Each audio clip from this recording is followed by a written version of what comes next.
Okay, so come on in. All right, so we're both there. Talk on a bit, so we'll be talking to each other more like this. Yeah. All right. And we'll try to keep the depth so a little bit more this way. Yeah. All right, well, you're a giant. We'll just have to make it work. All right, welcome to the Meincke Show podcast. Yeah, it's another veterans issue, but not necessarily. We'll see where it goes today. This is Chris Reeder from Veteran Welding. I ran into Chris because of his truck that says Veteran Welding on it in Okotoks. And I stuck a card on there. We started chatting on Facebook and went from there. He came to my office for, hey, Pete Leger, Craig Pritchard, Booty. How's it going, Booty? So we got two veterans on here already. So we're going to be talking about veterans in business today. And I'm going to be finding out a little bit about Chris and his transition. I transitioned to business a long time ago, so I've been at it for a while. But I'm really curious about Chris, who's a lot more fresh of a veteran. He's an Afghanistan veteran and whatnot. But thanks for tuning in. Please have any comments, throw them on there, and away we go. The Meincke Show podcast. All right. Don't worry. How's it going? I got to have a hook, right? That's true. That's true. So that's my little singing hook. Oh, and also if the volume's too high or too low, please let us know, and then we'll try to adjust. We're figuring out the equipment here with our phallic deal. So what's interesting is that I've already got, for veterans on here, I got Pete Leger, Booty, hey buddy, and Dave King, Cord Trellick, no shit. So that's pretty cool. Okay. And because I've gained a little bit of interest, a little bit of a presence. And now, when did you get out? I retired or released, whatever you want to call it. Yeah. February 3rd, 2013. 2013. Yeah. So it's been a while. A little bit, yeah. And one tour, two tours? Two tours. 2005, I was in Kabul. 2008, I was in Kandahar. Okay. Both Roto 3, just different missions. So you missed the whole Balkan thing. Oh, by a mile. Yeah, that's good. That's good. Yeah. You know, that's probably a good thing. Make sure you stay in frame there. Sorry. And yeah, we got to figure all that out. Yeah. And was there a big difference between the two tours? Yeah, I'd say it would be night and day difference. Like when we were in Kabul, it was a lot of just, I don't know how to explain the difference. Like it just was completely different. Like everybody acted completely different. Like in Kabul, it was by everybody, you mean like the locals or the leadership, like who you're working for? Like everybody, like us. Okay. The feel was completely different. When we were in Kabul, it was a lot more relaxed. Then again, the guys I was with, 6-1 Alpha, we didn't hang out with the rest of the Canadians very much. We were attached to ISAF. Okay. So we didn't really play too much with the rest of our guys over there. But in Kandahar, when we were in Kandahar, I went in and I replaced a buddy of mine, Daryl Caswell, when he was killed. Went in there, replaced him, and it was completely night and day difference. Whether it was because I came in halfway through or what, I don't know. But it was everybody was like very okay. Like there's no goofing around at all, even when you're off the clock. Now, you're an armor guy. You were a dragoon. Correct. Were you anything else, or was just dragoon? Right? I was just a dragoon straight from the get-go. So was your role being a dragoon, because you're always attached to infantry units and stuff like that? Was it different than the average infantry guy? Like you're the driver, or like how was it different? Was it different, or was everybody doing the same job? Like in Croatia, our armored guys, yeah, they'd be driving the M113s. Yeah. But other than that, and that they were super qualified for changing track pads and shit, we were all doing the exact same thing. Well, the leadership that we had, Mike Brown, I believe his name was my warrant. I can't remember. I can see his face. I can hear his voice. I just can't remember his first name. How tall name. was he? Oh God, he was 6 foot. He was probably about 6'3". He wasn't Brownie then. Ours was Ranger. Yeah, Ranger. He was a little about my size, if that, and hard as nails. Ward Brown was his name. Yeah. Come in just a bit. Sorry. Well, we should That's shift right. the camera. Yeah, we're good. Okay. Anyway, he was big on trying to like not creating displacency. So instead of sitting there and be like, okay, you're a driver, and then that's it. You're a serve op, that's it. You're a gunner, commander, blah, blah, blah. He'd always sit there and say, okay, this, when we're up at Sierra Whiskey 3, the drivers cook, they do patrols, and then every other shift or every other day, or however long you're up there, usually you'd sit there and you'd hop on the surveillance gear for a little while, because then it's something fresh, it's something new, it keeps you intrigued. So that's what we did. And when we went into Kandahar, it was a lot, like I mean a lot of, okay, unless you're trained on this, you are not doing anything other than that. So drivers, for the most part, drove and helped set up surveillance gear, and then that was it. So did you actually interact with the Americans at all? Or any other country for that matter? Oh God, when we were in Kabul, left, right, and center, all the time. With Americans or who? We did a couple ops with the French Foreign Legion, the Spaniards. The FFL was there? Yeah. Jesus, I always figured them like North Africa doing shit that they shouldn't be doing. For anybody that's not military, the FFL, the French Foreign Legion, they're mercenaries, so soldiers for hire. And so, yeah. Anyway, sorry. Yeah, no, it was that was probably like one of the highlights of both tours was doing that with them. Even though, so the opposite. Doing what with FFL? Working with them, because specifically they wanted us because one, we were attached to ISAF, and two, we had the surveillance suites. So it's like, okay, no problem. So what do you want us to do? Like, oh, just go here, look at this village. Okay, but what are we looking for? Just go there and watch. And we were only supposed to be there for like maybe 2 days. We were there for like a week and a half, and it's just like, this sucks. Like why are we doing this? We had no clue. Even the warrant was getting pissed off at the end. He's like, I have no clue what we're doing here. No clue whatsoever. And blah, blah, blah. Anyway, they came out one time and they wanted to look and see what we had and everything else like that. And so we showed them, and they were just ecstatic with the equipment that we had and what we were able to see. And even though we didn't think we were looking at anything, we didn't really report on anything that I can remember. Yeah. But then afterwards, we were sitting there and we had to go back to Kia, which is the Kabul International Airport, which is where they were based out of. I appreciate you giving me the acronyms, by the way. Never been in the sandbox, so okay. A lot of us I don't know, right? Yeah. So Kia, you had the Spaniards were there. Jesus, how many countries were there? Oh God. Us, Macedonia, the Brits. Macedonia? Yeah. It was, and like literally, it was just like one building with like 8 guys in like the middle of the city, and that was their contribution. What they did exactly, I have no clue. Yeah. But the Germans were there, the Legionnaires, the Americans, a couple other countries too, but I can't remember. A dozen anyway. Easy a dozen. Yeah, we had 21 countries on our UN tour in '94. 21 countries with the UN, and weird countries like Nigeria. It's like, what? What would they be doing? Well, that was kind of our question too. And the only ones that I remember being any damn good was us and the Brits. Yeah. I mean, the Americans weren't there yet. Actually, they weren't there ever. They bombed the shit out of Sarajevo, like late '90s or whatever it was. And probably Kosovo after that.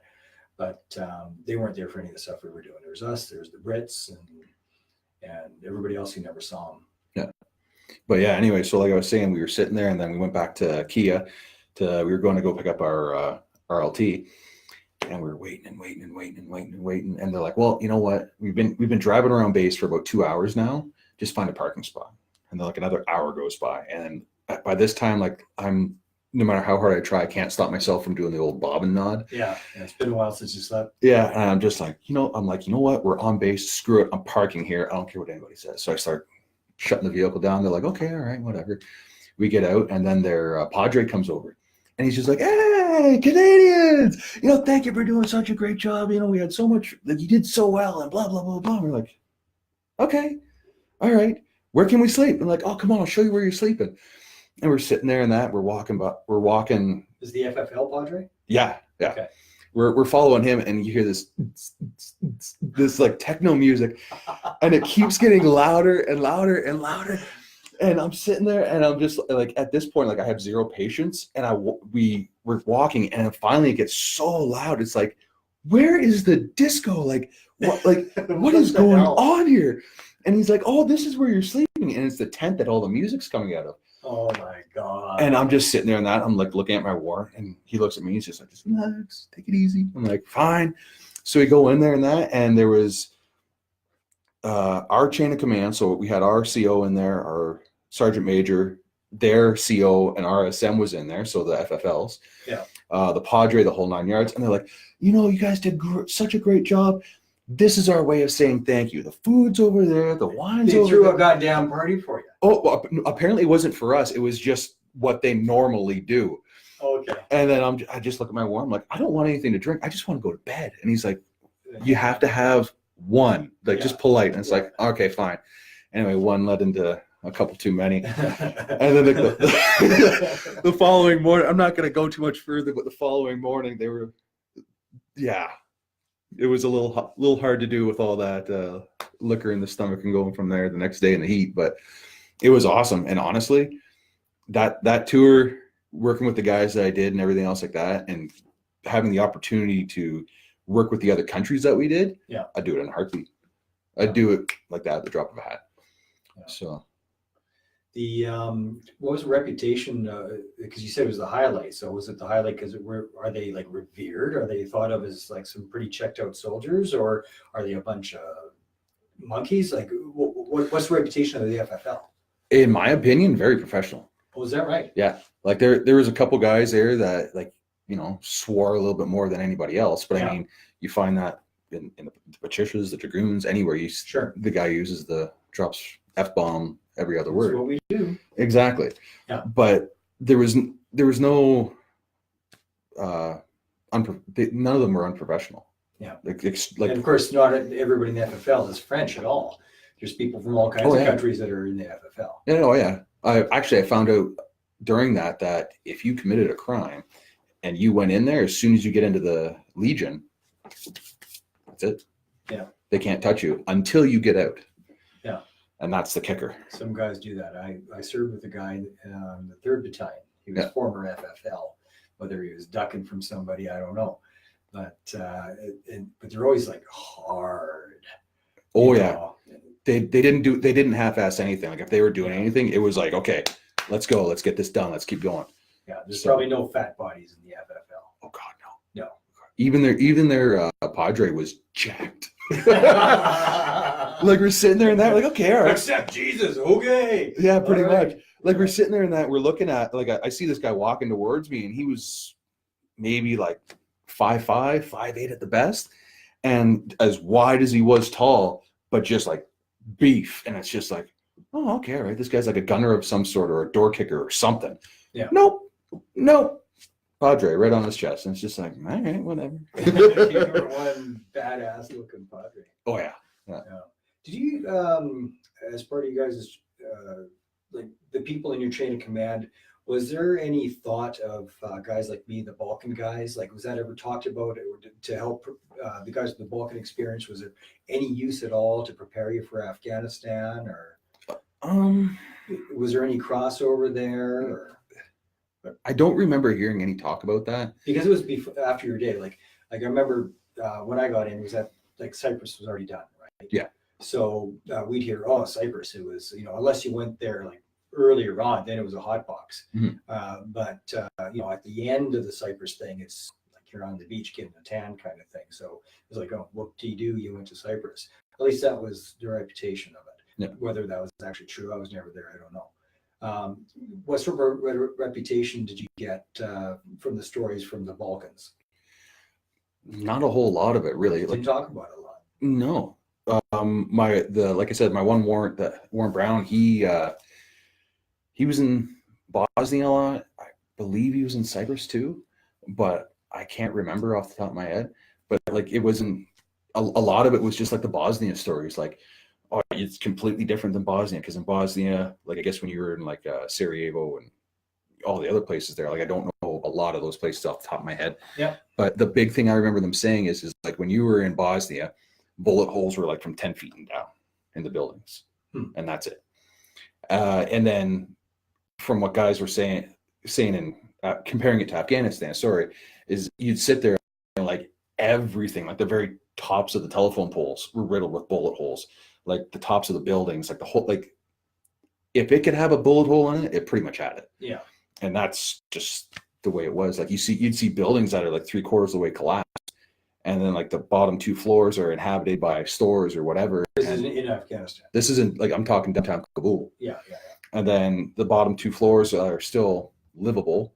People are in there, stores are in there, and then you're looking and you can see people living in the rubble, and that's their home. And it's just like, all right. Well, we definitely saw lots of that. Yeah. So the Balkans was, the Balkans, when you say the Balkans, that's more of a blanket term. Yeah. There's a pile of different conflicts. So people always say, oh, Mark, you're in Bosnia. I said, nope. Close to the border a couple of times. I was in Croatia. Yeah. Right. And people always think Bosnia. And so on the exact same tour, on the Croatian side was Op Harmony, right? So that one CEO looked after that. Yeah. And then the other side, so at the exact same time, was Op Cavalier. That was the Bosnian side. Okay. And different conflict, different things were going on. For us, it's the Croatian Civil War, basically. They're saying, hey, we don't want to be part of Yugo anymore. Mhm. And the Serbs are like, yeah, well, we're not leaving, so I guess we're going to fight.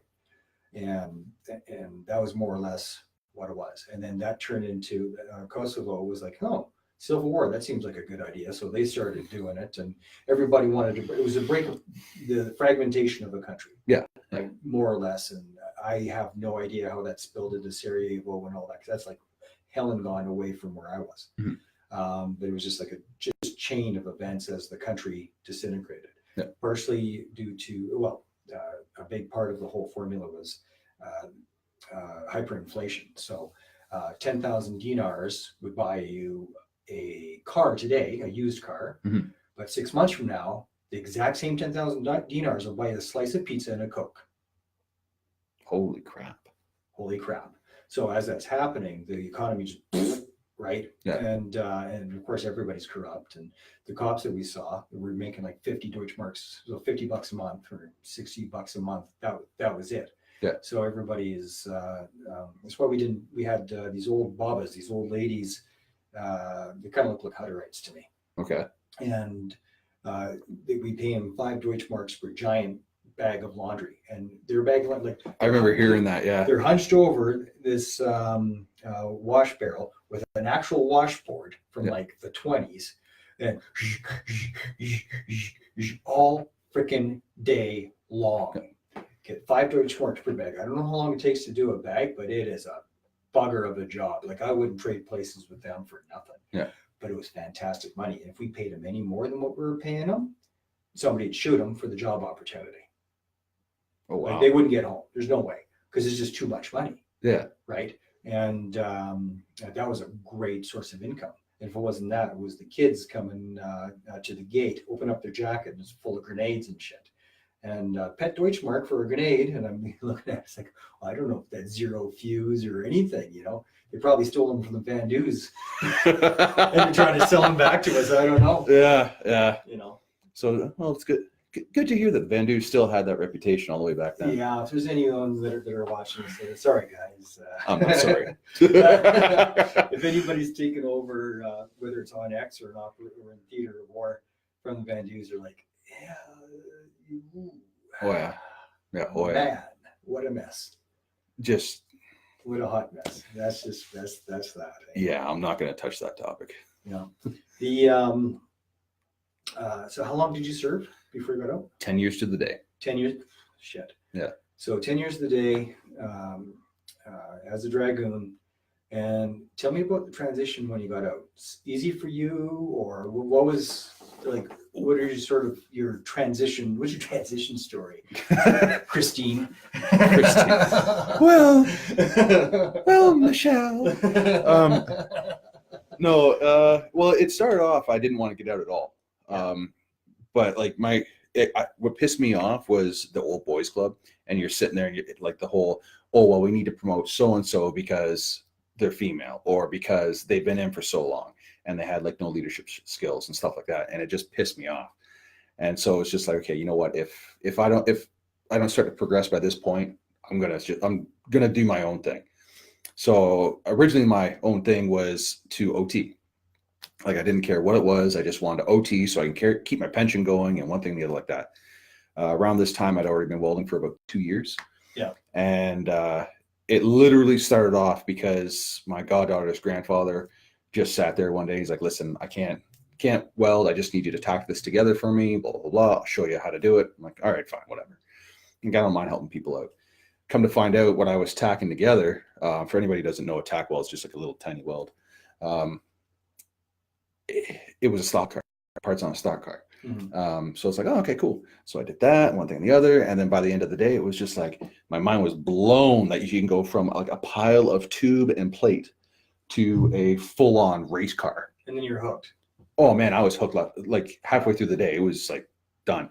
Cause I started sitting there like anything that can go fast, I enjoy, but I don't know why, but if it's in the dirt, I'm all in.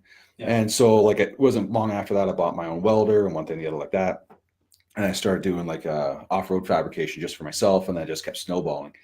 But while this is going on at home, the military, like I said, I tried to OTA. I remember wanting to go MSE op, and they're just like, okay, well, you're gonna have to do this, and you're gonna have to do this, and you got to go talk to so and so in our chain of command. And in the back of my mind, it was just like, you know what, I'm not fucking around, I'm done. So I just completely skipped up my chain of command, went straight to the JPSU.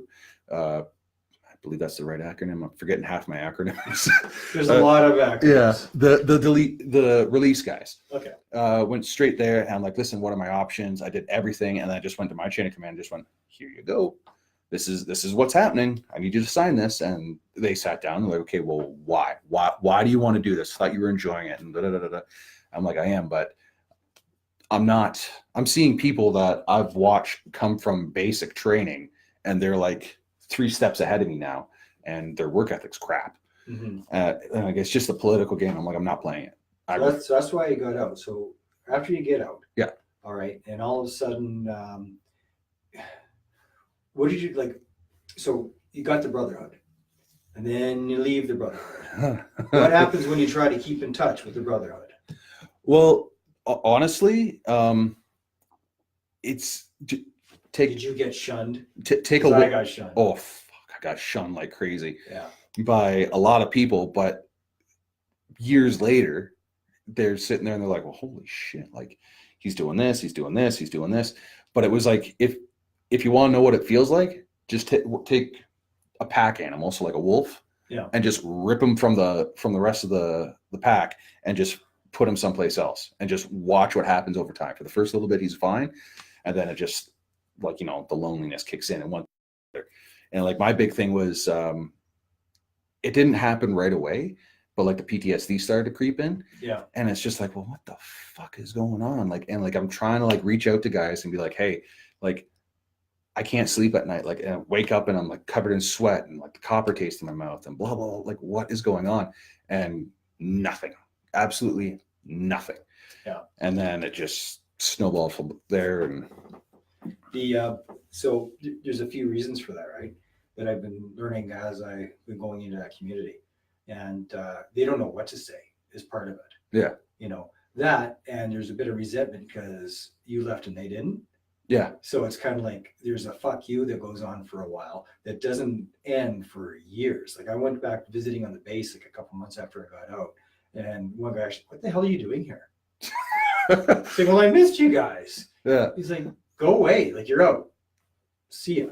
Yeah. No. Yeah. Now I've got to find a new tribe. Yeah. Shit.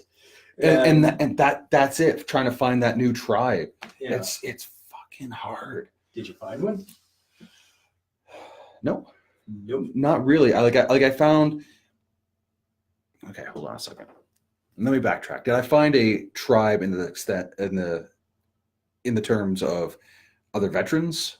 No, not really. Not unless we're talking within the last like 6 months. Yeah. That I really start sitting there and it's just like, oh hey, there's Veteran Welding's truck. I'm gonna put a card on his thing, and like what you did, and then just other guys like starting to pipe up.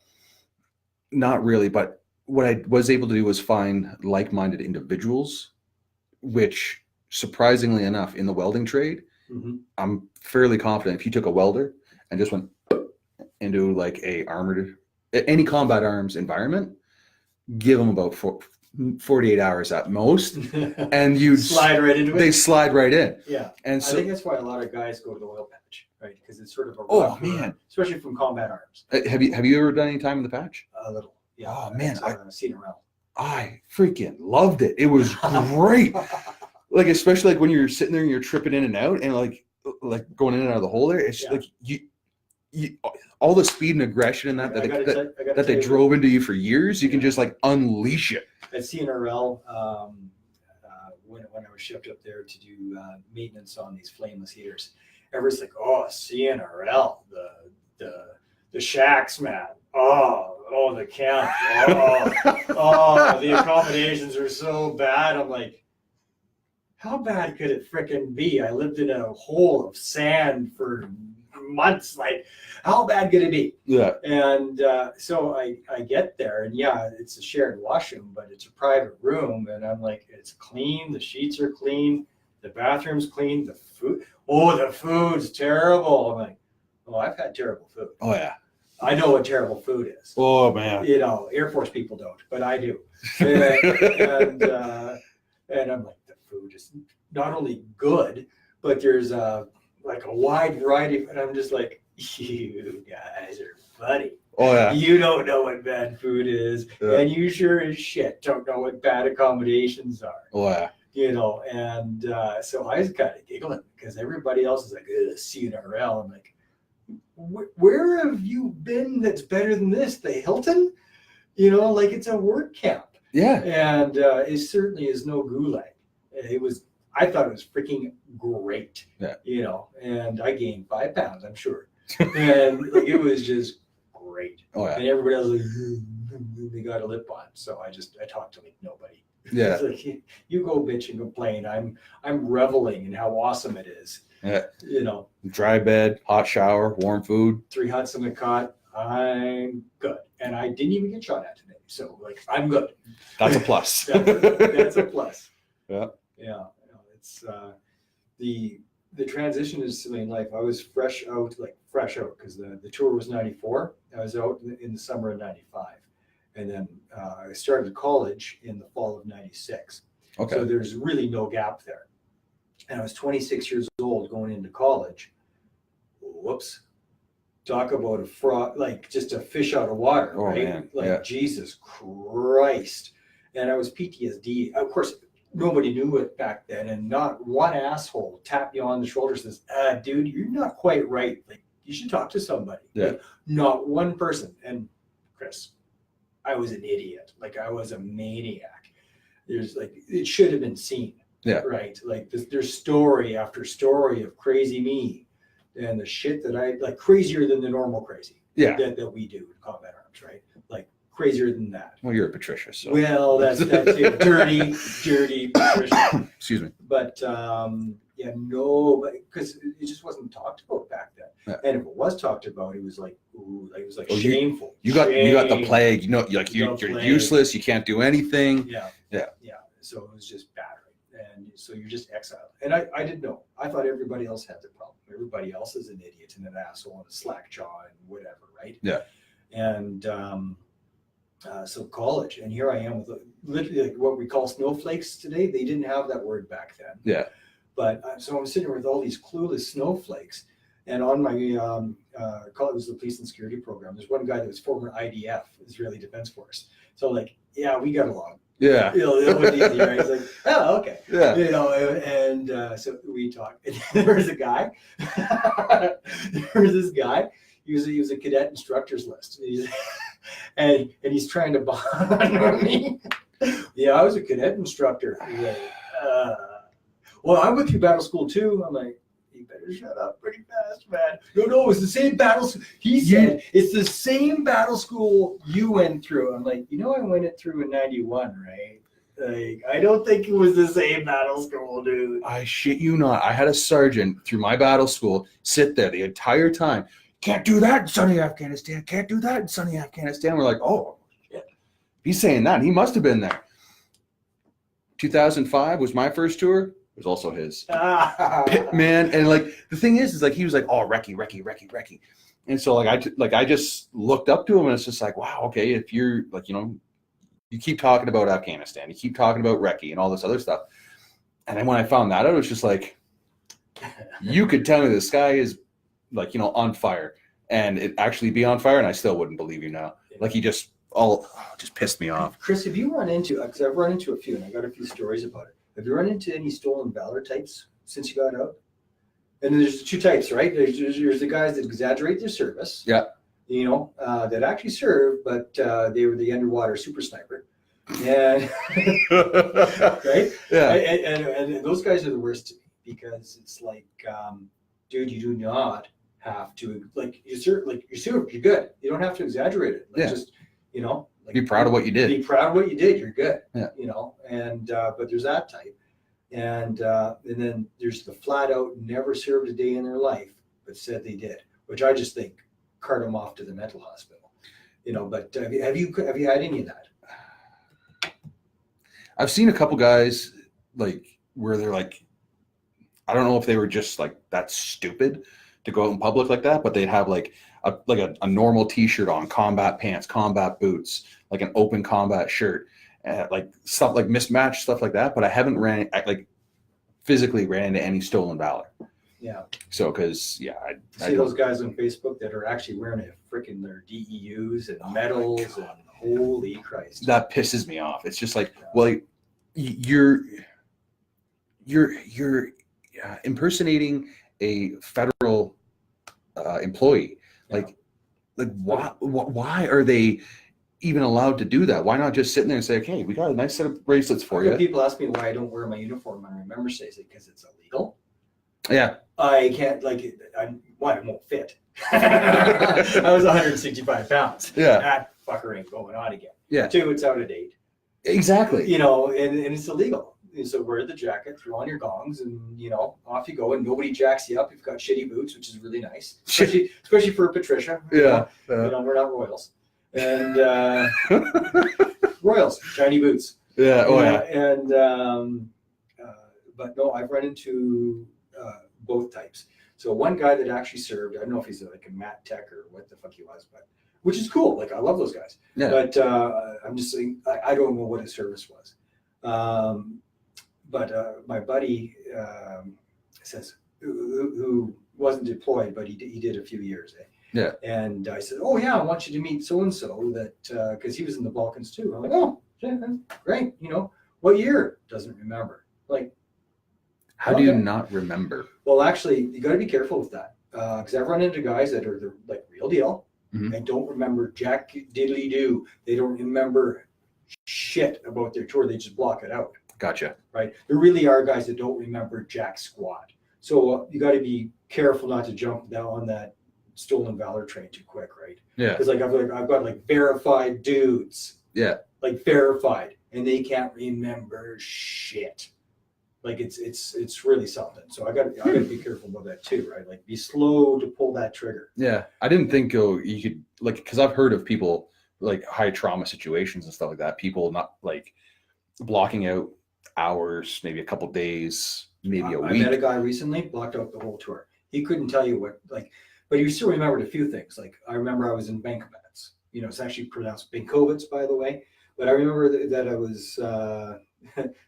Mark got a haircut. Yeah, I did. It's because I got this freaking bald patch right here. It looks like a donkey's arsehole. That's why I got that gourd. But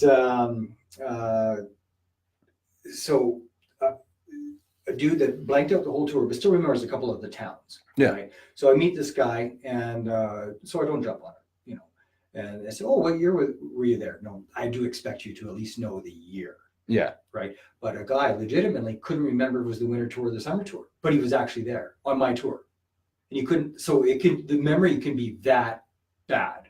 Oh, wow. I didn't know that until recently, right? Yeah. I knew it could be bad, but he did not remember it was winter and summer. And he's a legit guy, verified. Right. So this guy I meet, and he doesn't remember exactly what year. And he was kind of evasive the way it wasn't flat out can't remember. He was being cagey and evasive about it. Yeah. I'm like, oh, well, let me help you out with that. Were you on the Croatian side or the Bosnian side? Yeah. Two different countries, dude. Couldn't remember. All right. Can you name one town that you're in? One. Yeah. You know, I only know a few of them on the Bosnian side, but I know all of them on the Croatian side. Mhm. You know, so if you say it, I'll know it. Yeah. And you already said Croatia, you know, and he's like, oh, I was in both. I'm like, both? That's kind of weird. But okay. You know, guess you were in both. You know, that's different, but okay. And anyway, couldn't remember that. And there was a series of questions. I didn't grill him, and I didn't call him out.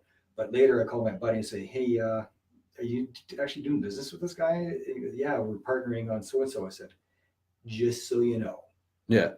he didn't do a tour. He didn't. Yeah. You know, and I was confident of it. But I've run into,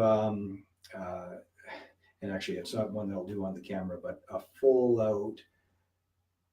Said he served. Yeah. Has got all kinds of stories about a service that are actually quite entertaining to listen to. Never served a day. Fuck. Never a day. People like that should just be taken away. Yeah. End of story. Put in a dark room. I don't have patience for shit like that, because it's like, especially like if you're watching guys being put on a plane, or you're watching mothers sit there and have to put their sons in the ground and everything else like that. It's you don't fuck around with shit like that.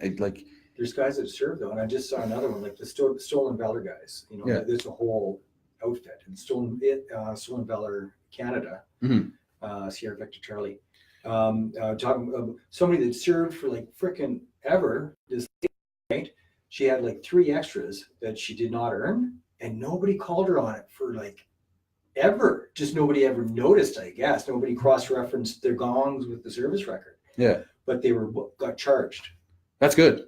That's good. Get charged. Yeah. But like there's something about it. Like the one of the causes of PTSD that I shared in one of the videos, unfortunately, the one that we're doing right now is locked in Facebook land forever. So I can't copy it and paste it and put it into YouTube. But on my YouTube channel, the Meincke Show podcast, I talk about the 11 causes of PT. One of them is a sense of incomplete service. Yeah. So there's people, and I run into a lot of this. You know, they exaggerate because they're actually, oh shit, you know, woulda, coulda, shoulda. I don't have my jump course. I don't have my this. I don't have my that course.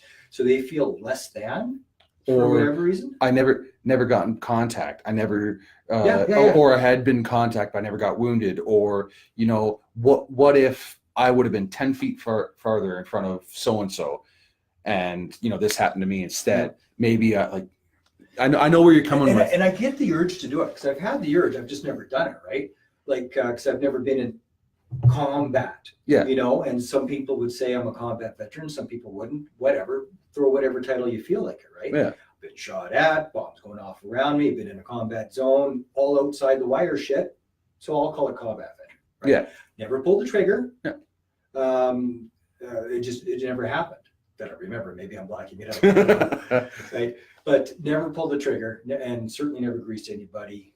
Thank God. Yeah. You know, because then I'd have to carry that may or may, who knows what impact it would have. Yeah. I couldn't imagine.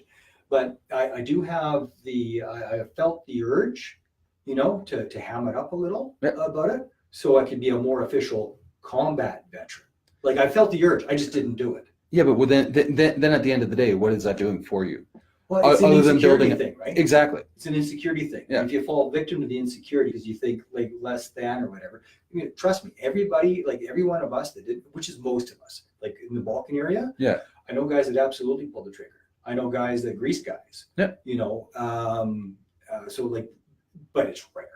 Yeah. Like there's not a lot of it, right? So I mean, fuck, it's what your job was. It's what your training is. So I'm curious. Yeah. You know. You're like, how would that affect me? Like, what would it be like? So of course I'm curious, you know, and but exaggerating it would not not fill that void. That's why people do it. Exactly. I'm not condoning it. Yeah. I'm just like to try to get, you know, I can understand what's in their head. Yeah. It's just a damn shame they don't draw that, like the Patricia that like me. He was a rifleman. Yeah. Rifleman or rifle company. That's all I was. It's a C9 gunner. Like. That's it. And a driver, right? None of the high-speed, low-drag courses. And so this guy was the same as me. Driver, rifleman, and rifle company. He went to the sandbox. He was in Afghanistan, right? Actually did it. I don't know what his posting, what his taskings were, inside, outside the wire, no fucking clue. But when he gets home, oh, he's the 1,000-yard sniper now. You know, I'll turn you. You're lucky I don't turn you into a pink mist kind of one of the douchebag veterans. Oh fuck! Right. That's one thing where like it's like I'm better than you because I'm a veteran, douchebag veteran. Oh yeah, those guys. Like you're shit because you're a slack-jaw shivvy, and I'm worth something. That's what this guy was. Right? Yeah. Don't remember his name, but it was here in Calgary, and it's like, dude, you didn't have to exaggerate it. Yeah. Like you got a legit tour, legit. Oh yeah. Right? But no, he's got to be underwater super sniper. Yeah. The trained Navy SEALs or some shit. It's like, oh fuck, dude, you don't have to do that. Oh yeah. Like you just sit there and just be proud of what you done, plain and simple. Yeah, that's it. Like, because at the end of the day, like, especially if you sit there and that.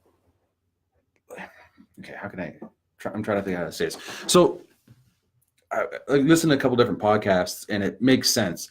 Is some of the stories of guys having PTSD? Yeah, it's because they sit there and they didn't have a losing my words. It's okay. They didn't have a eventful tour. Yeah. So it's the incomplete service thing. Exactly. So they'll sit there and they'll be like, hey, well, you know, this didn't happen. But when they get home, their family's like, so what happened? Like, you know, did you have to do your job and that? And the guys will sit there. Hey, like, did you kill anybody? Yeah. We were talking about that earlier today. We'll talk about that in back. We'll explain that so they can hear. Yeah. But anyway, they'll sit there and that, and then they start creating this backstory to have to justify themselves. Yeah. And then it just, I can't remember how they said it, but it's essentially like planning false memories.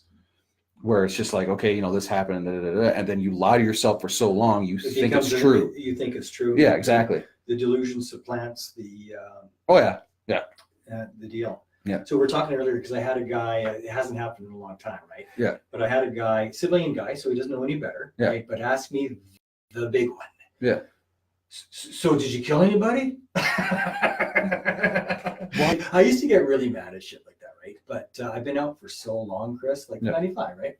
I've been out for so long that I just have empathy for people because they don't know any better. They just don't know any better, right? They don't know. So I explained it to him. I said, dude, that's like I know you mean well and you're just curious. That's cool. I'm curious about other veterans too. Yeah. But it's rude as shit. He was like, oh, why? It's rude because you have PTSD? I'm like, not really, no. It's rude because it's personal. Yeah. And I say to him, look at it this way. If I walked up to you, I barely knew you, and I asked you what your favorite sex position was with your wife. Yeah. Right? The did you kill anybody question is about twice as personal as what's your favorite position with your wife question. Yeah. So you try to scale that in your brain, and you decide whether or not you want to ask somebody again. Yeah. And if you get somebody who's fresh out of theater, you're going to get your jaw broke. Oh, fuck yeah. So, like, maybe don't ask the did you kill anybody question. I've had that question 3-4 times, you know, so not a lot, but it happens. Yeah. You know, like I get coming from a kid, like I'm talking like that 9 to 15 range. Okay. Because usually after that, they kind of start to develop a bit of gray matter between their ears. Hopefully. Yeah. And then if they had good parenting, it helps as well. But usually, like I said, that 9 to 13, 15 area range in there, that's where a lot of those questions come from. Because I've had like a lot of kids ask me that. And it's just like, why do you think it's okay to ask this? Well, you know, like I watched it in a video game. And it's just like, that's a game. Have you heard that actually being said? Yeah. Oh, yeah. Yeah. Yeah. I've heard it twice. And it's just like, okay, you got to realize that if you get blown up by a JDAM or a sniper takes your head off, or, you know, one of those RC cars from Black Ops or whatever it's called, takes you out in the game, you just wait 15 seconds and you're reborn. There's no coming back from any of that in real life. Yeah. And so you're just trying to explain it to them. And 9 times out of 10, they grasp it a little bit, but they don't fully grasp it. Have you ever heard this study? So in World War I, and don't jack me up, okay? I know my numbers aren't going to be exact, but the general gist Judgmental fuckers. You always get judged, right? Well, that's not exactly right.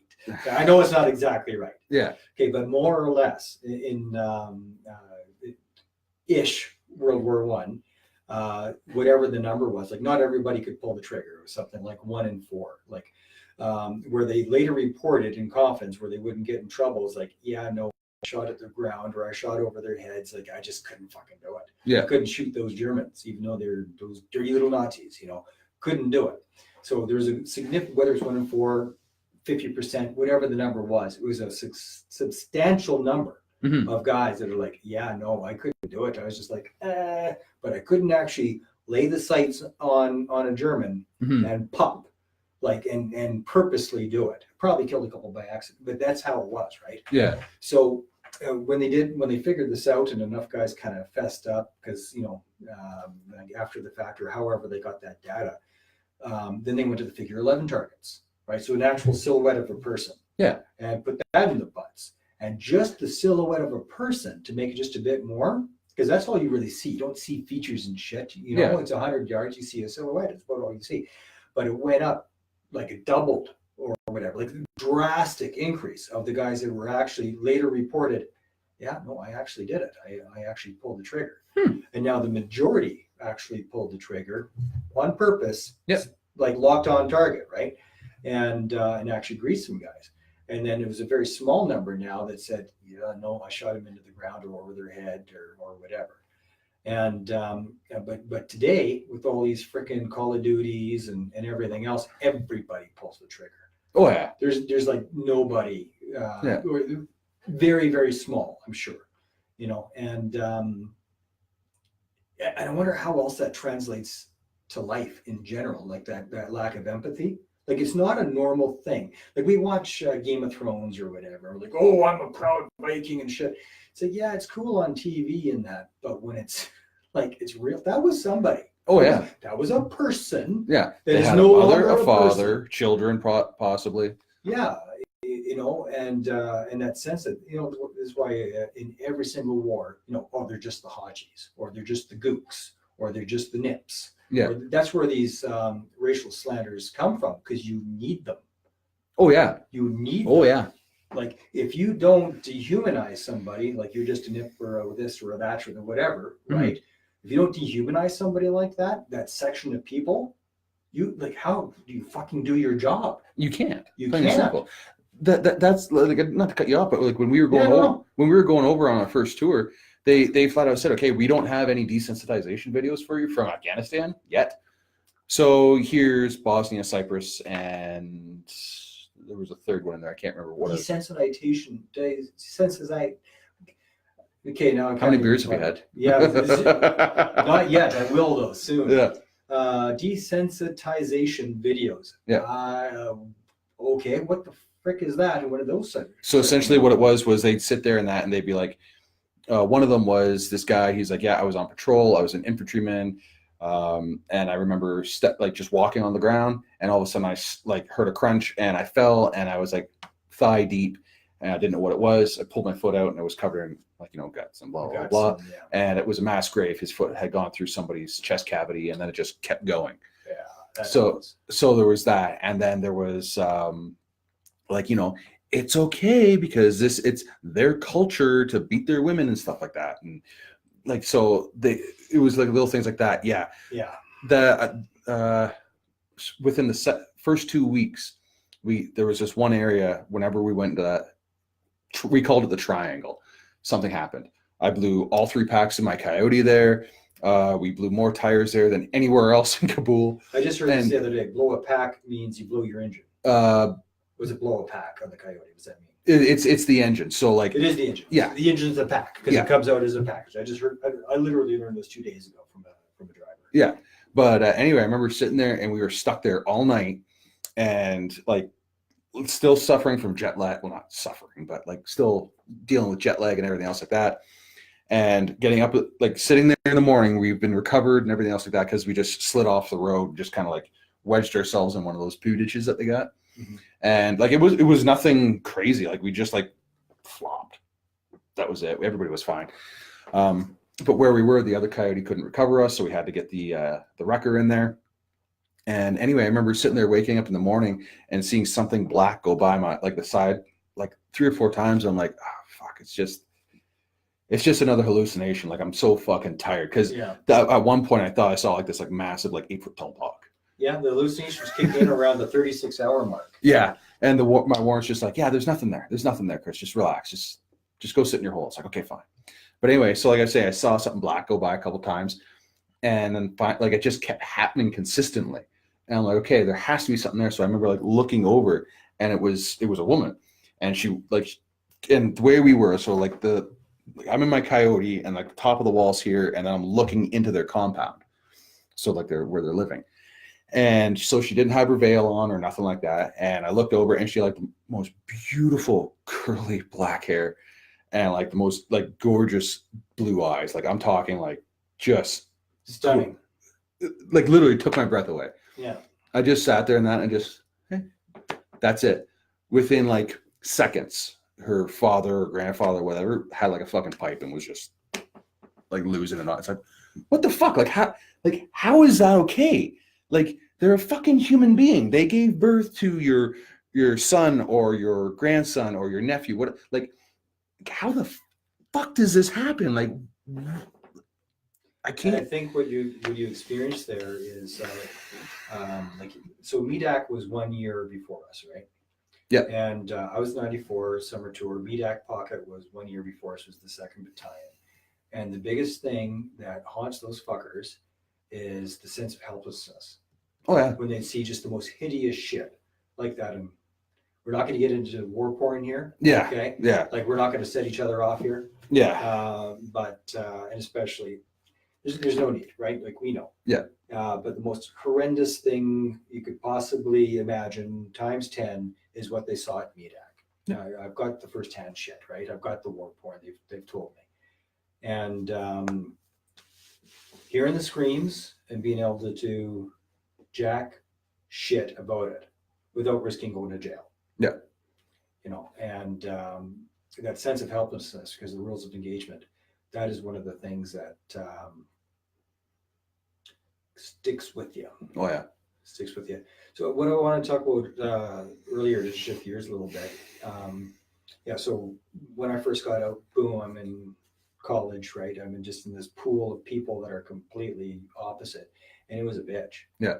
Right? Because I'm talking like a soldier still, you know, fighting and fucking. That's what I'm talking about. Mm-hmm. And because that was my life for the last decade. Yeah. Or not decade, for the last 5 years. It was my formative years as an adult. Yeah. Okay, formative years.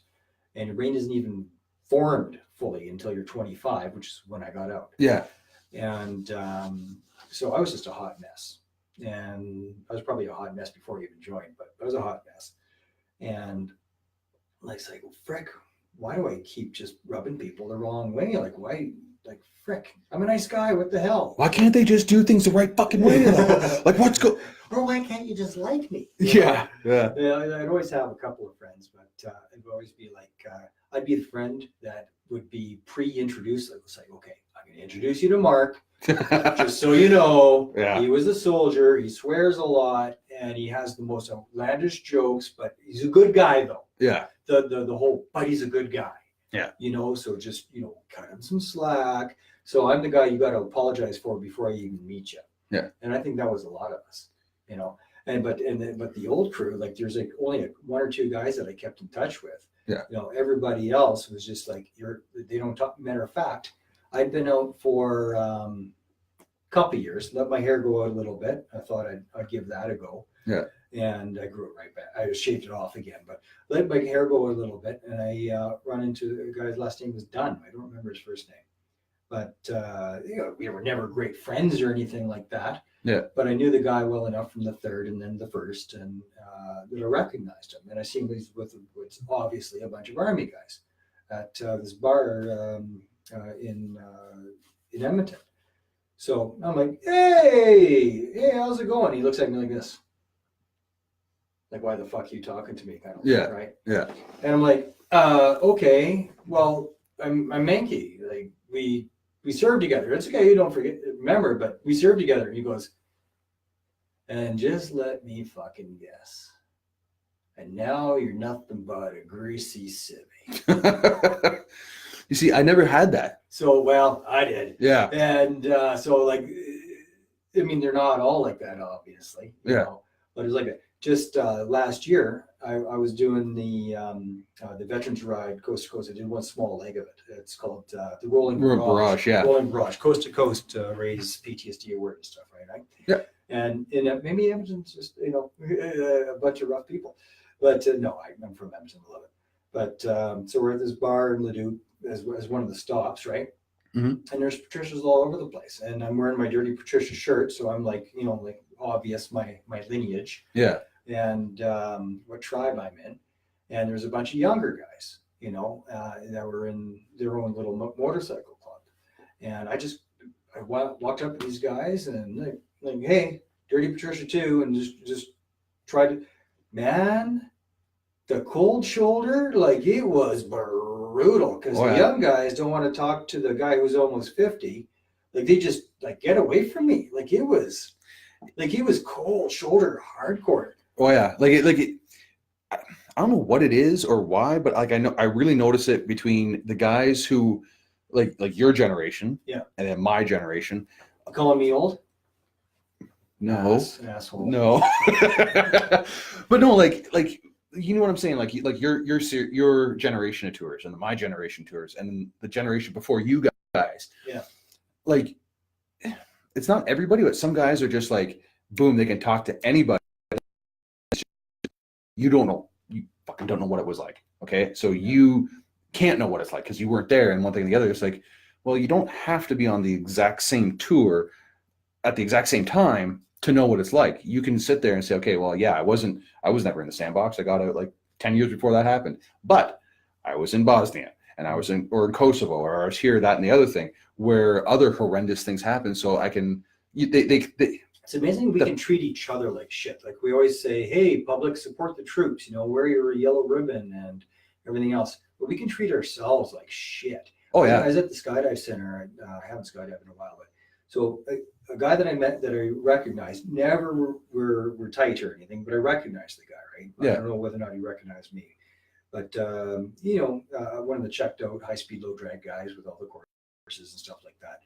And I recognized his name. He didn't recognize me, but I said, hey, how's it going, man? And it's like, hey, great to see another veteran. He goes, another veteran? Yeah. You weren't in Afghanistan? I said, no, I was in Croatia. But tour or no tour, if you served and you're on, like, you're a veteran. Yeah. You know, that's what it is. But he goes, no, I'm a real veteran. He fucking said that to me. You should just turn around and be like, no, you're a fucking asshole, and just walk away. Considerably bigger than me and look pretty like it's like, ooh, you'd be a handful.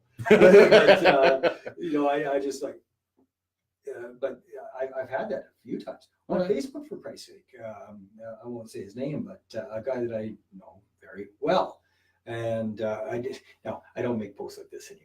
Yeah. But I said, well, from a veteran's perspective, blah blah blah blah blah blah. You know, I am not the spokesperson. But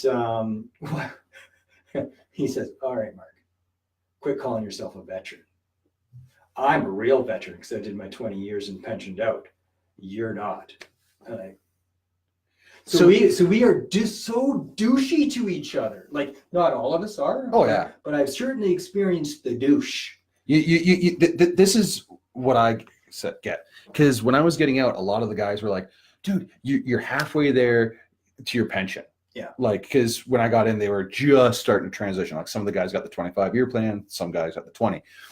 So when I got in, or when I was getting out, like especially my chain of command, they're like, you know, man, like you gotta stay in. You can get a pension and that. And it's like, you know what? Yeah, I could stay in. I could get a pension, but I fucking hate my job.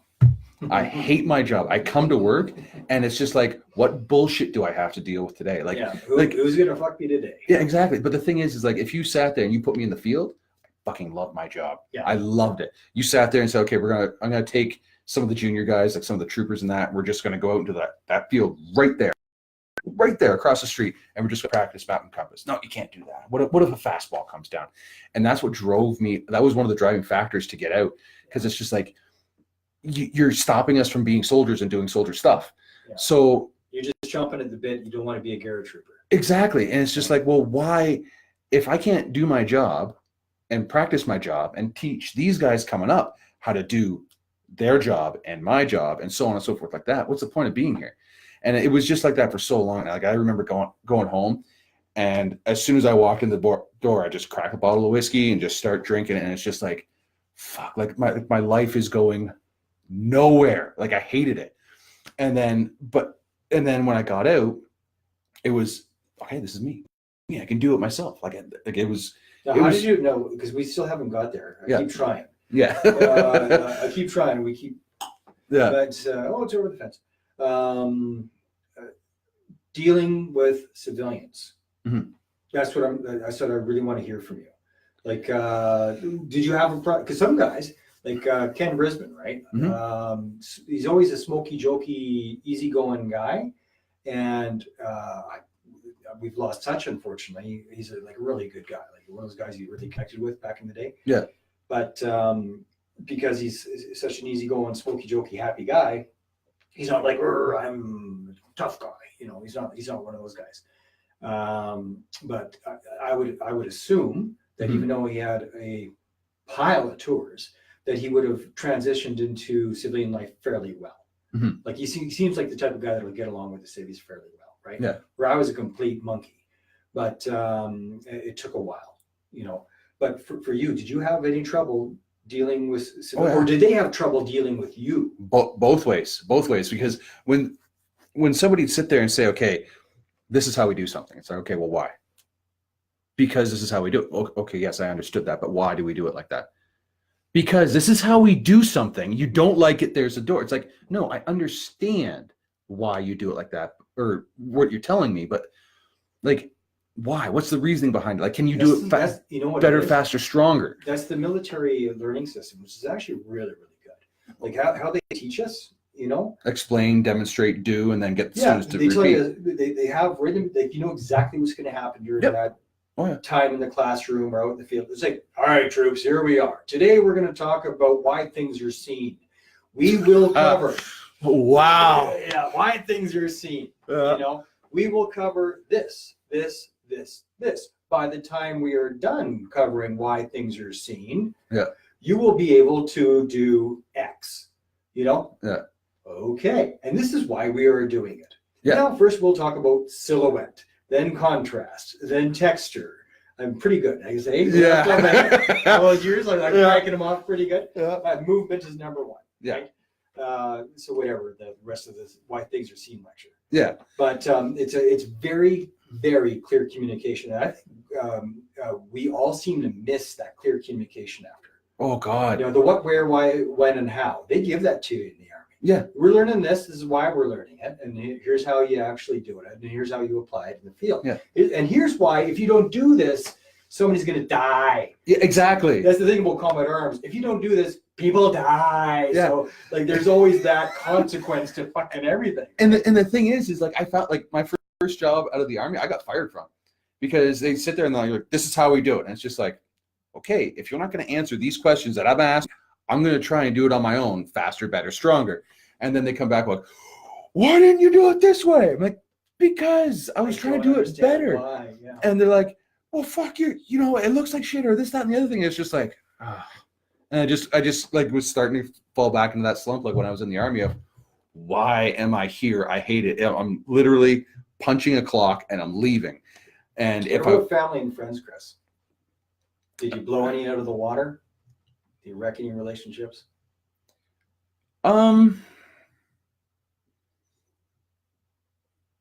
One relationship got absolutely fucking destroyed, and there's no hope of it ever being salvaged. You blame Army transition for that? I blame them for when I was sitting there, and I remember like some of the very first times where like I don't know why, like I just like I thought I was back overseas. Oh shit. And it was just like, okay, what the fuck? But it wasn't like a constant, I'm back over there. It was like quick little flashes. Yeah. And then I knew where I was, but I felt like I was back over there. Like I could feel my heart rate going through the roof, the anxiety, like the weight on the chest and everything else like that. And them just being like, oh honey, you just got to get over it. Just leave it. Just get over it. And it's like, oh no, it's like,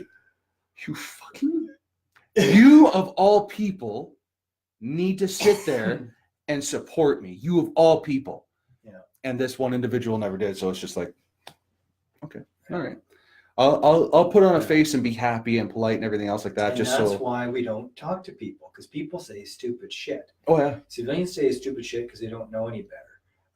Veterans say stupid shit to other veterans because we don't know what to say. Yeah. And what I said in that one video, I don't know if you watched them all or not, but if somebody is freaking at 11, Yeah. right, and they're just freaking vibrating or whatever,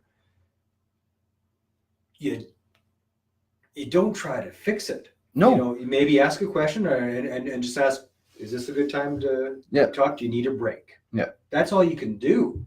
You know, like you can't tell them to get over it. Like, first of all, they have no freaking idea what they're asking you to get over. Exactly. They Exactly. couldn't possibly know. No, sorry, I lied. There was 2 relationships that got destroyed. Okay. Yeah. The other one, I remember I was living on 17th Street in Calgary here. Yeah. And we were out for a walk, one thing and the other. I've never, ever been under sniper fire. Ever. I don't know what snapped, but it was just like, okay, we can't just be in the open. Okay, we got to go from here to here. Because you're in a box canyon on 17. Yeah, pretty right? much. Right? You're in a box canyon, or not, but it's like you're in a shit position. Yeah. So it's like where everybody's in a superior fire position, you're fucking vulnerable. Yeah, and it was just one of those things where it's like, okay, we got to go from here to here. We got to go now. And I just took my son's stroller and I just started running, and like his mother's like, what is going on? And like it just kept snowballing, and like literally by the time we went around 1 block and back to the house, I was completely soaked, sweating, throwing up, the whole 9 yards. And the only safe place I found was like the bathtub. And I remember sitting there and she's just like, without your son and I, you have nothing. So just get over it. And it was just another one of those things. And it's just like, so talk about kick you when you're down. oh yeah. Yeah. It was that there was the deciding factor. Oh yeah. That's done. I pulled the pin on that one because it was like, I can't do this. And like, I remember sitting there for like, that was the worst one I've ever had. And it lasted for about 4 days afterwards, where it's just like, oh God, so like just drained and exhausted. I got super lucky. We had UN leave, which is 18 days. Yeah. And my UN leave was dead middle of the tour. Lucky prick am I. Same here. Dead lucky. So I spent it in Canada, my 18 days. Yeah. And the girlfriend I had at the time, we're in the vehicle. I'm driving. My sister and my girlfriend are in the vehicle. And I don't remember what we were talking about. It felt like they were picking at me though, you know, and nattering at me. And we just came back from like, our tour is kind of famous for the cock. Yeah. You know, like the cock that we got screwed over by our own people. Like that's where our problems are from Road 04. Right? Oh yeah. And all of us, yeah. Like it's brutal. But anywho, so I feel like they're picking at me. I don't know if they actually were or not, because when you have PTSD, which of course I didn't know I had, you're amplified. Yeah. Right. So you're hypersensitive. Everything. You don't know that you're hypersensitive, yeah. But you're hypersensitive because your cup's already full, right? So you can take freaking nothing and it spills over. Well, Jesus Christ. I kept the lid on too late. Yeah. Right. So I let the lid on as they're nattering at me. Mm-hmm. But what I should do, or it feels like I'm being criticized, right? Yeah. And I'm keeping the lid on, and they're nattering some more, and I'm keeping the lid on, and the pressure got to some catastrophic, holy fuck. And when it blew, I was screaming at the top of my, Josh, shut the fuck up and leave me the fuck alone. And I went on a little spiel for a bit, right? Yeah. I mean, as loud as, and I'm loud. Oh yeah. We're 2 loud dudes. Well, and I was as loud as I have the ability to be. And then when I finally caught myself, I went, oops. Yeah. And then not a word, right, for the rest of the tour, or for the rest of the trip. And then we all get out of the vehicle. My sister just looks at me and goes, nice. Yeah. You know, I'm like, where's the compassion, man? Yeah, like, you know, like, do you think I wanted to do that? And the thing is too, is like, so something I want to bring up before we move too far on is anybody who's been overseas or on any type of tour and they're sitting there and they're with somebody, when they come back, they need to have like a couple keywords or like recall words. Like a safe word? Kind of like a safe word, yes. pomegranate. Sure. Aardvark. Yeah. Aardvark. Are you sure? Are you sure that's what you want? Yes. But no, like you need to have some sort of safety word that to like kind of like pull you back or at least knock you down a couple pegs and calm you down. Yeah. Because I remember with my wife here, this was 2.5 years ago now. There's a track around our house, around the back, at the back of our house. Sorry, and we were just walking along it, and I don't know what happened or why, but a plane was coming down a little lower, I guess, to get into some clouds or something, and it must have been just the tone because there was absolutely nothing else around that could have triggered anything. I just remember sitting there and it was just like, and like just like locking everything up and like looking for the ditch and everything else like that. And she's just like, honey, whoa, check fire. And that's all she said, like 3 times, check fire. And it was just like enough to where it's just like, okay, all right. Like you could still feel it. But at least it brought everything else down. It's just like, fuck. What most of us don't understand and need to be taught, and what I haven't learned until I went on the whole therapy all the time and group and everything else, is that it's not a weakness. It's not. There's nothing to get over. What happens is that your neural pathways have changed. Oh yeah. So, I'm not a flashback guy. Yeah. Okay. I don't have flashbacks. Not like the traditional flashbacks, but every now and then I get. One of the scenes does come back, like a real scene. Yeah. And then my brain just starts spinning and I have to replay the scene 9 ways to Sunday about the woulda, coulda, shouldas, and I can't turn it off. I have no ability to turn it off, right? Yeah. It's got to be best case scenario, worst case scenario, and everything in between of the woulda, coulda, shouldas of actual events. Yeah. So what people have to understand, whether they're one of us or whether they're not, whether if I can leave anything for anybody, is that it changes your actual. They do brain scans and shit. Oh yeah. Right. Oh yeah. And they can look at pre and no, I'm letting you finish. Pre and post. Mm-hmm. Okay. And they see the neural kinetic pathways actually change, and this is how they changed, right? Some of our sayings like hesitation kills. Yeah. Well, that's true in combat arms, right? Oh yeah. But what happens to our brains is that our training spills over to regular civilian life where it doesn't work anymore. Our training is the shits for normal life because our training is and our conditioning and the new neural pathways, what they're doing is they're going straight to the amygdala, the fight or flight, right? So if you have a problem, kill it is now how we're wired. Yeah. And the more trauma you have, okay, which of course in any tour, there's more than your fair share. Yeah. Because you need it. You need that to survive in that environment. The problem is you can't undo it once it's done. Well, you can, but it's a fucking job. Oh yeah. Right. So in civilian, like I'm at the table with my kids. Yeah. Right. I didn't know it was a mission in my head. It's unconscious. Like it's not like you are aware that your brain is doing this. Yeah. But what my brain was doing without me realizing it was that it's a mission. Yep. And everything is mission critical. Everything. Yep. Like focusing on your task at hand, which is eating, and you're 7 years old. So you've got to focus on the task. And I don't know I'm doing it. So the big thing is realizing that that's what your brain is doing. The rewiring, that's what the rewiring does. Yep. It makes it so that everything is life or death. Oh yeah. And the solution to every problem is to kill it. Yep. And so once you realize that, you go, oh, and then you're able to start to see it and recognize it, right? And then in order to throttle that down, there is no magic bullet for that. Yeah. You have to do the coping mechanisms. You might need medication. Yeah. You've got to do the therapy. I don't give a shit. You have to do it. You have to do the whole toolbox of things. And it doesn't, the therapy, even if it's just talking to another veteran, and that veteran though has to be able to sit there and say, okay, you know what, I'm here. Like phones are off, everything's off. I'm yours for the next however long it takes. Go, vent. What can I help you with? Yeah. Like that helps. Two things. One, for the therapy, one thing that I use, or that the technique that we used, my therapist and I, was ART.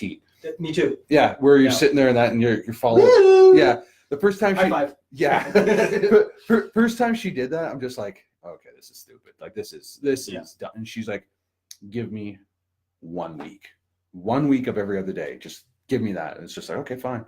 Yeah. And then at the end of every session, it's just like, oh, I'm so exhausted. But it helps you, like, because it triggers REM sleep while you're awake. Yeah. And then it helps you process and one thing, the other like that. But the mission critical stuff, that's part of the reason I started my own business, is because now I can sit there and everything that I learned in the military in some way, shape, or form crosses over into business. So you can sit there and it's like, because the way it is like, okay, your CEO is your RSM is your like CFO or vice president. And so your chain of command shifts over quite easily. But then you get your 9-liners. And then or that's probably before your time. Yeah, I don't know that one. Okay. Can I just share with you though? Yeah. So in business, right, it's still people to people skills. Yeah. Right.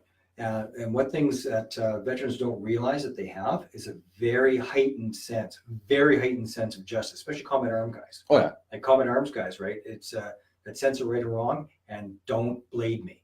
Oh, there's companies I will not do business with. If you fail to cover my 6, if you stick a knife in my back, oh my God. So we have this very heightened sense of that, because that was always a mission critical thing. I don't have to like you, but I got to be able to trust you. Exactly. Right. Yeah. And so here's an actual example. I was brought into this company, this geothermal company. Mm-hmm. And right off the bat, this, we've been together for about 6 months, and I was working with them, trying to help them with their business development. And I was getting ingrained with, I was still a realtor at the time, but I was getting involved with these guys. Yeah. And I liked them, wanted to help them if I could. So they bring this guy on board that I just didn't like from them. He was just like any combat arms veteran would just glance at this guy and go, ugh. Yeah. Want to snap your little chicken neck. Like, it's just one of those people that you just know. Yeah. You know. And anyway, I started seeing the guy that I knew was a weasel prove himself to be a weasel. I started doing some weaselly shit. Yeah. And what I could see coming that they didn't was that this guy is going to try to pull the company up. He's going to steal it from you. Yeah. Oh yeah. Which is exactly what he tried to do. Yeah. And actually managed to do in part later on. Jesus. And so the 4 of us are in a meeting, right? And I ask one owner a question. Well, the weasel answers for him. I'm like, okay, let's try this again. Ask the owner, and actually I was hoping to hear from him. Yeah. You know, and so I didn't snap right away. But when this keeps happening, or if I'm in the middle of a question, he interrupts me. Oh. Yeah, no. I'm still pretty fresh, right? Like, this is like 9 years, 10 years after my tour. Yeah. Right? So I was like, it's still there, right? And so here's what you can't do. This is what I actually did. So he cut me off one more time, and I looked at him and said, "Listen here, fucky." I did. I swear to God, knife hand and everything. Yeah. Right? Here's what's going to happen. I'm going to ask him questions. And you're going to You do not have your arm up his ass, making him talk. He's going to answer me. If you interrupt me one more time, I'm going to come across this table at you, and you are done. Yeah. I actually said this, right? Oh, I believe you. So, I know you believe me, because Yeah. we understand this shit. Right? Yeah. Apparently, in a boardroom, this is not what you do. Oh, no. Apparently.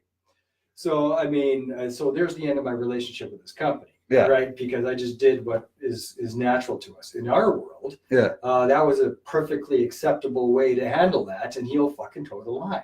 Oh, yeah. Right? But I went into that mode, had a knife hand in the whole bit, and they fully understood I was not bluffing. I'm actually coming across this table, and you are actually over. Oh, yeah. But that is so weird. Like, when we were in, we're like, there's like the 5 degrees of heat, like 1, 2, 3, 4, 5. Yeah. And for the knife hand, it's weird how just that there, any vet who served Gets it. as soon as they see this coming out, it's just like, All right, Where- he's there. where are you pointing that? I don't want to be on the receipt. Oh yeah. Like, even my wife sometimes, like, she'll sit there and like, she just naturally does that sometimes. Like, she'll just sit there. I'll completely ignore what she's saying, and it's just like, uh-oh. Oh. And everything that I've done for the last like 48 hours starts going through my mind. It's just like, am I gonna die? What's going on? What did I do for that? Like, what? A couple of times she's even been talking, and I'm just like, oh, sorry. There we go. Okay. I'm like, okay, thank you. Well, how long we've been on? Let's do a quick check here. We've got a buttload of people that are on. I apologize to any of my civilian friends that are on there for the excessive use of acronyms. And no, all these shows will not be about Army shit. I didn't even know where this one was going to go today. But just to shift gears a bit, Chris owns Veterans Welding. Veteran, singular. Veteran Welding. And if you have any welding needs in Southern Alberta, help the guy out. He's just started out with his shop, and that is a bitch. If you've never started a business from zero, it sucks butt. And of course, I'm a realtor, and help. If I can help you, let me help you. And all veterans get a free copy of my book when it comes out. Anyway, I see a freaking pile of veterans on here. We've got Bell, Joel, Gill. I served with them. Geez, just a pile. But thanks everybody for joining us on the show. We're going to be doing this on Facebook, on my channel, on his channel, and we're going to be doing it on YouTube Live as well.